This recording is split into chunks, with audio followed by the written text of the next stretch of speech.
New York Governor Kathy Hochul got up, had this to say about cashless bail. But I believe there are several things we can agree upon. First, that the size of someone's bank account should not determine whether or not they sit in jail or go home, even before they've been convicted of a crime. That was the goal of bail reform. It was a righteous one, and I stand by it. Karol, as you know, I'm a terrible person. I've never pretended otherwise, but it's very hard for me to feel bad for New Yorkers when I hear speeches like that, and I know the crime's going to continue to get worse when they just went out once again and voted for it over and over again. They vote for Eric Adams. They vote for Kathy Hochul. Why am I supposed to care anymore? Well, think about all the people who didn't vote for Kathy Hochul. It was actually pretty close. And the thing is that I care about those people who are trying so hard to get New York back to normalcy, but they just don't have the numbers. And there's still quite a lot of them. And again, how close the election was pretty good. But yeah, they didn't win, and that sucks. But a lot of people can't leave. They have lifelong businesses. They have families there, etc.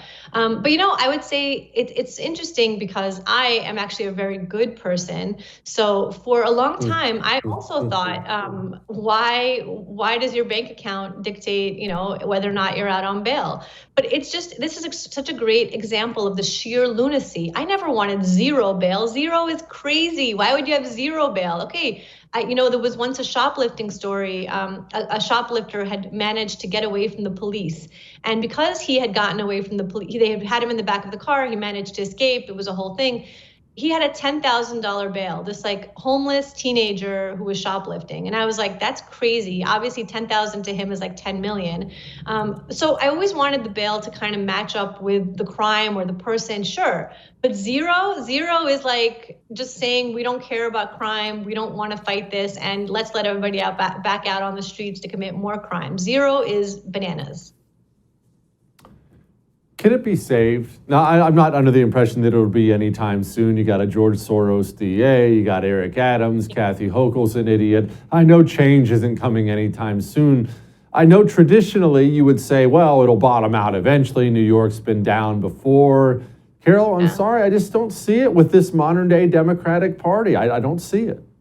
I think it will. And here's why. I think that a lot of the people who voted for this kind of madness and maybe voted even for Kathy Hochul again really are not, they don't think it's going to bottom out. So if it does, I do think New York will bounce back. I do think it needs to hit rock bottom, and that's really sad, but I believe that New Yorkers will fight back once it gets past a certain point. People can put up with a lot, and they can really deal with, I just saw this during COVID. They were willing to deal with so much, and they weren't standing up and fighting back. But I think if the crime level continues to go up, I can see New York finally realizing what it has done and really fighting back against these policies.